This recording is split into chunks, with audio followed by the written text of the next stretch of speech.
to Make, Share, Grow, a podcast about art making and the creative process. I'm Julie Marriott, painter, mother, and lover of bold and joyful color. Come on into my studio.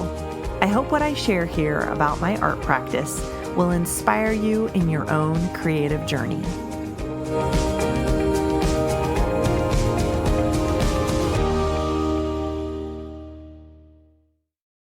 Hello, and welcome to week 2 of my documentation of my new painting collection. There were several things that went on this week that I tried out and explored, and I am excited to share all of the nitty-gritty goodness with you. So let's dive in. Okay, so I have 2 pieces underway now, so we'll talk about the first one first. I had started that last week, and I continued to develop it on. I felt like the painting that I was working on, the floral painting, I feel like it was going somewhere good last week, and it just needed, after I kind of went crazy on it, there was lots of layers, lots of colors, lots of just sort of undefined, mushy areas. And so I kind of got to a point, I could feel this tipping point between just completely intuitive play at the beginning of the painting. And then I kind of hit this point where I felt like if I continued to just completely unthinkingly play on it, I would just start painting over a lot of things that I really was liking in the painting. So I decided to slow down and be a little bit more intentional. I was still layering and kind of exploring colors, but I was doing it a little bit more slowly, a little bit more thoughtfully, and kind of starting to define the light in the painting. And so for me, that really means like I kind of do a lot of things in like a 1 value range, or I don't know if that's the right way of describing it, but I do a lot of medium value colors. And then at a certain point, I start adding in highlights and then darker colors to help define the values and kind of round it out and add contrast. And so, what was going on in the painting is I kind of decided, since it's a bouquet sitting in a vase, I decided, okay, the light needs to be coming from, this direction. I decided to be coming from the left-hand side. And I decided that one side of the vase was going to be lighter, one side was going to be darker, and then one side of the bouquet was going to have some more shadowy areas to it. Not completely, but diving into the shadows a little bit more than the opposite side, the lighter side.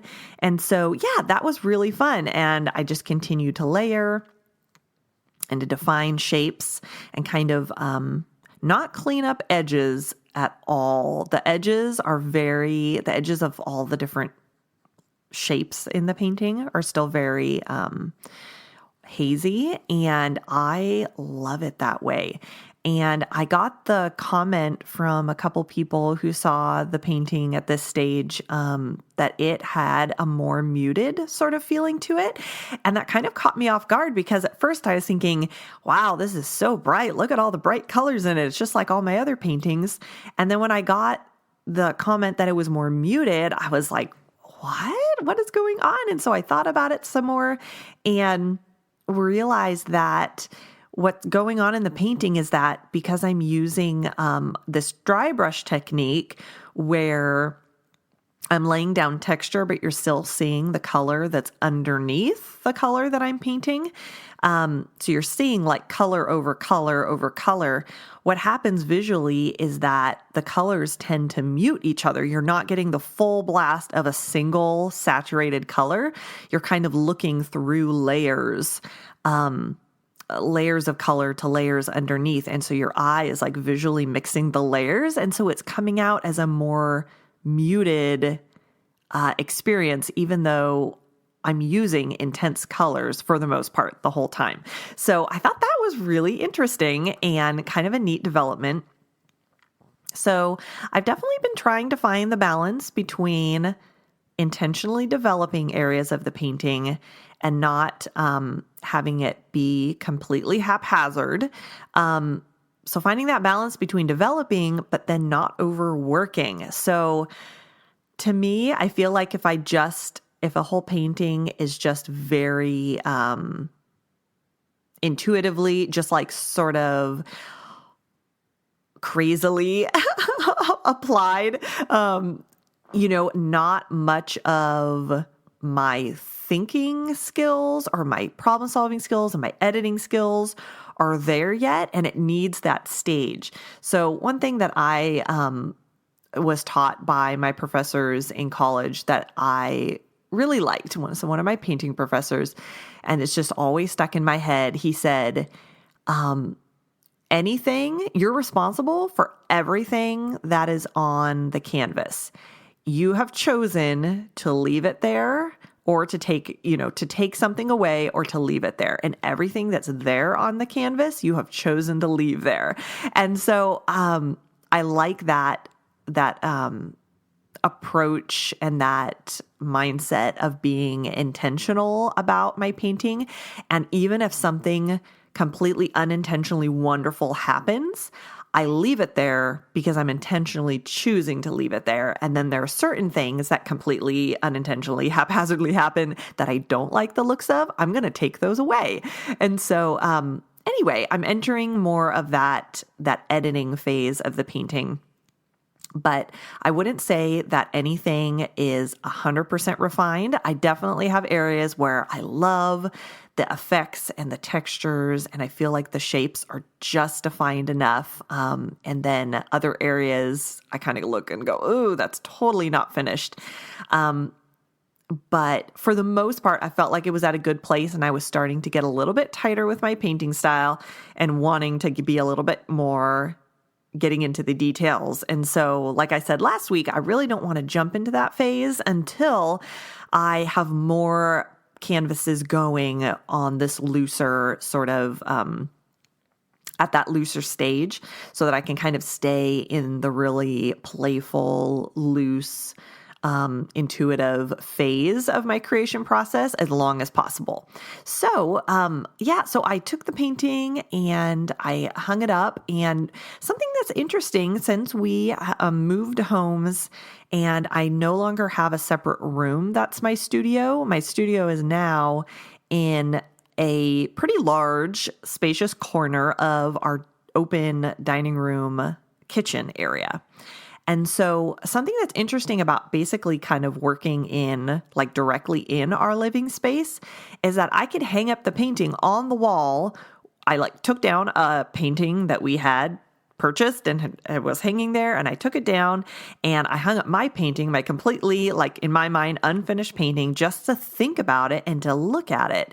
And I would always put up my paintings in my studio, but they weren't really in a living space. And so it's been really interesting just looking at the painting, considering it for several days, and having it actually exist in a furnished room that's meant for living life in, and imagining it hanging. And that really kind of slowed me down and thought about how much further do I want to push this? Do I like it the way it is? Do I like it as an actual, pretending it's a finished piece? Do I like it on the wall, or do I wish, some things were pushed a little further?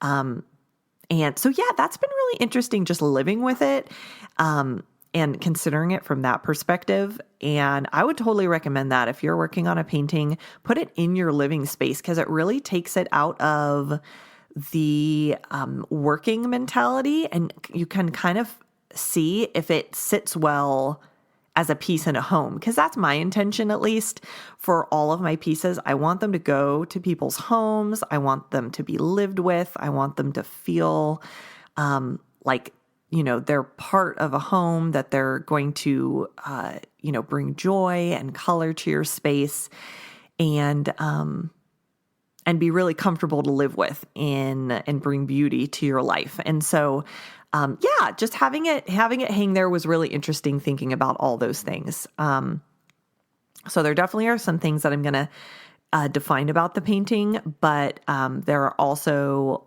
things about it that I really like where they are, and I don't think I'm going to touch them anymore. So, yeah, so that was an interesting thing that happened. So I have that hanging, and then I started a second piece.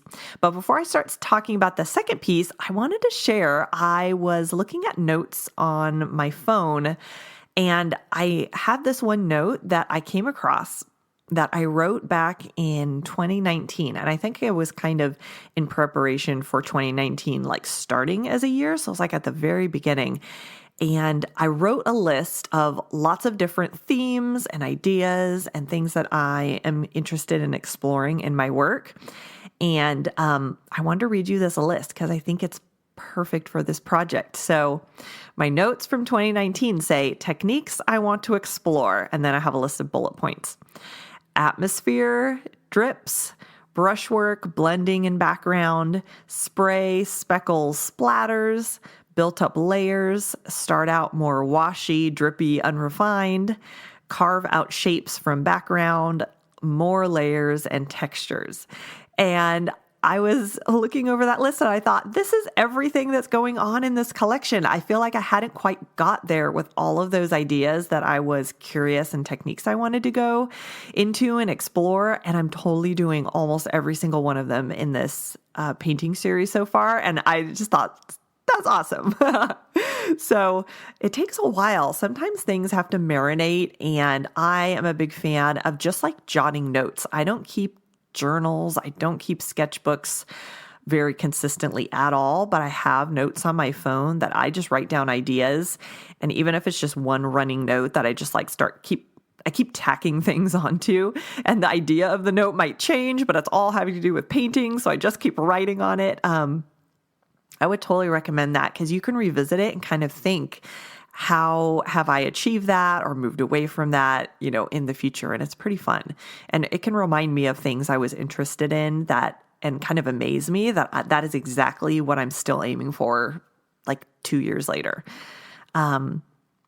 So as I was finishing up that other piece, just a funny note, I was looking at it and thinking, am I turning into an impressionist? Because it totally is giving off Renoir vibes right now. And I thought that was so funny. I went and Googled some Renoir paintings, and he does that exact same thing, the scrubby textural stroke. Anyway, if you want a laugh, just go look up Renoir and then look at my painting. I'll post pictures in my blog post for this episode that I'll link below in the show notes so you can go straight and look at it.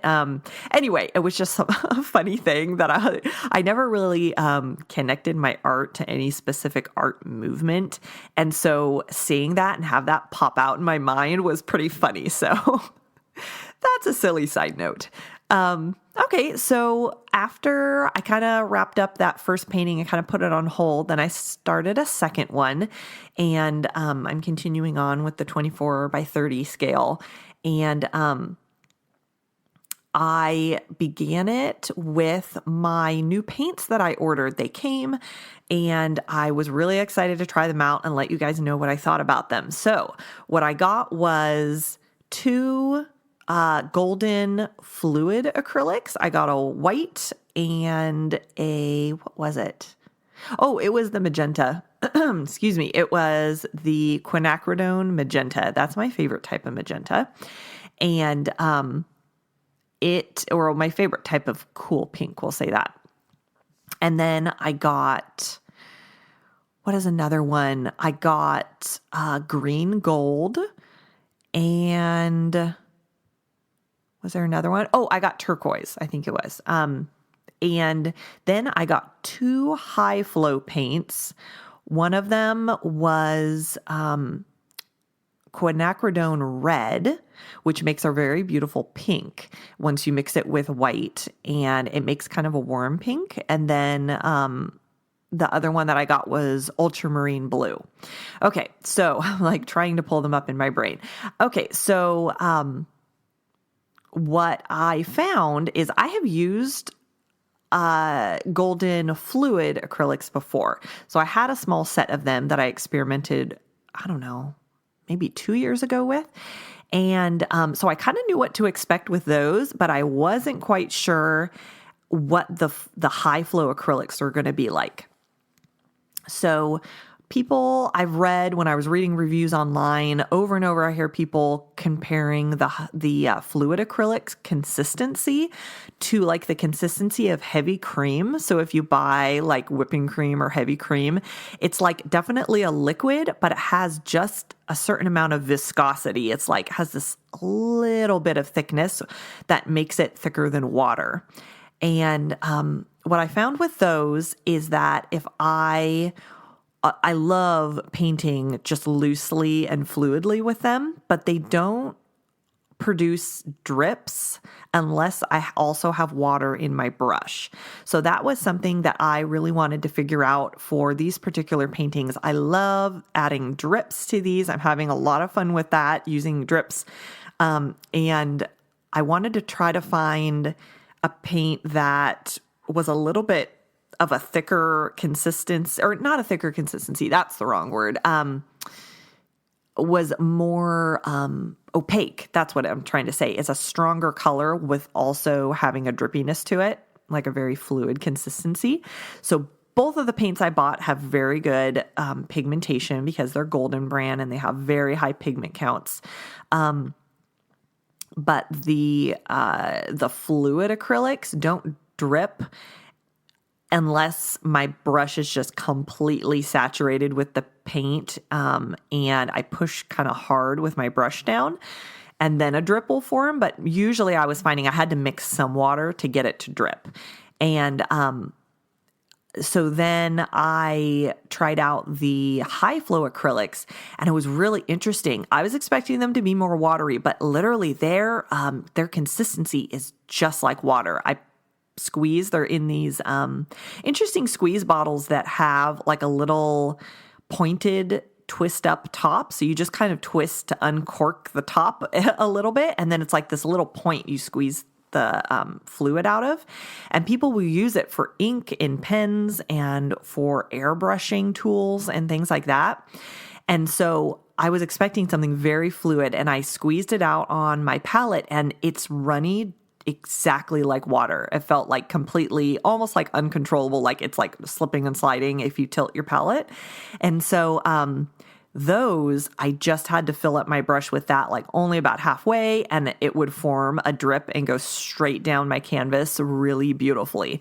And I feel like I'm turning into a drip nerd because I love fast drips, like what those look like, how they're really beautiful and straight and clean, and they don't meander like side to side as they're going down. And paints that are thicker, like when I was using just a clear gloss medium to mix with my paint, it would be so thick, it would create like a really wide drip, and it would also drip very slowly so that it kind of traveled from side to side as it went down.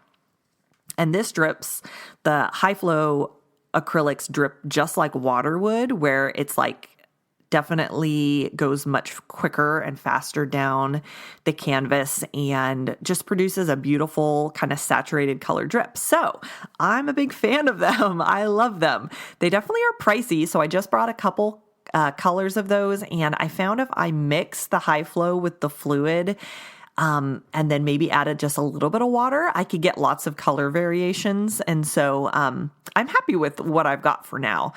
And being that this is just the first layer, I'm not really worried about having all the colors that I like to have in my palette over the course of the whole painting, all for these really fluid paints, because I kind of end up painting over a lot of my base colors. So I'm not as picky about what I'm using. I'm actually being very, very intuitive at this point, trying to not be sensical at all and being like, I know this is going to be a totally different color. We're just going to make the flower yellow right now, and I'm going to do something else over top of it and develop those lovely layers where you can kind of see the history of the painting. And so yeah, all of that to say, I think I'm going to just keep going with the ones that I have. And, but I'm really happy that I got those and was able to experiment with them, and they do exactly what I was hoping for. Okay, well, we got really nerdy with the drippy paint, you guys. So hopefully I kept you interested that whole time. But if not, tune back in, come back. We're going to move on. And one thing I did want to say is that I bought Golden's green gold acrylic color, and I love it. I've actually heard several artists say that they couldn't live without green gold, and I was really curious to see like what is the magical green gold. And it is like a super intense yellowy green, but it also has a bit of a brown tinge to it. And I love that. I love more complex greens instead of just a very, very like Kelly green, kind of like bluish kind of a green. So I love like more muted greens. And anyway, it was almost, when you mix it with white, it almost was coming out like neon a little bit, which was like, wow, it's so intense and so interesting. So anyway, I just wanted to say I'm really enjoying the green gold, and I'm going to see like how it fits into my paintings, because whenever I buy a new color, usually it becomes like my new favorite thing. So we'll see. Okay, so I am going to wrap up the episode now, but I wanted to just end with something that I loved this week and that was inspiring to me.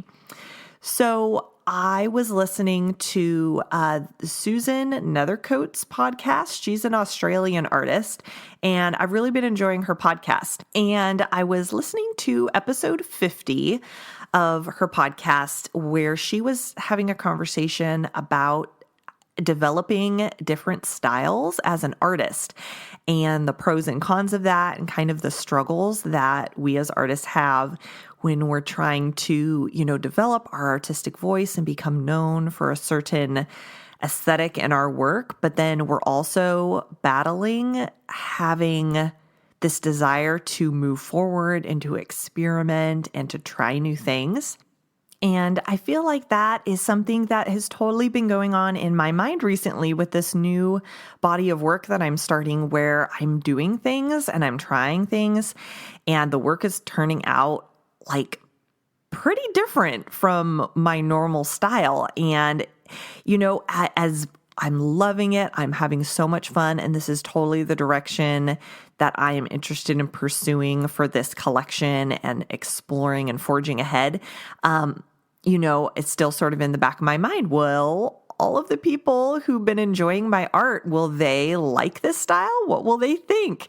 And so it was really encouraging listening to this episode, because Susan was talking about how, all through art history, artists have gone through different stylistic phases and periods. And you wouldn't have so many of the wonderful periods of different artists and the different styles that we can to enjoy from them if they hadn't gone through all of those different phases. And also, there's always a unifying factor, because it's coming from you, that pulls the work together. And just to get really clear about what your personal voice and unifying thing in your work is. And then other things can fluctuate, as in like the color palette you use or sort of the style of strokes. But what is the thing that you are really creating for that's always going to be there? And one quote I wrote down from the episode that I loved is this: "My job as an artist is to continually forge ahead into territory that I haven't investigated or explored yet." And I just thought that was really inspiring and felt so right for what I'm working on right now. So I hope that inspires you too.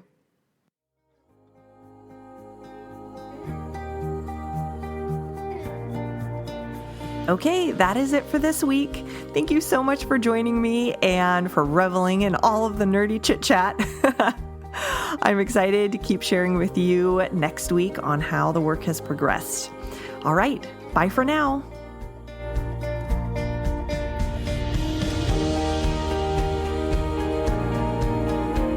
Thanks for listening to Make, Share, Grow.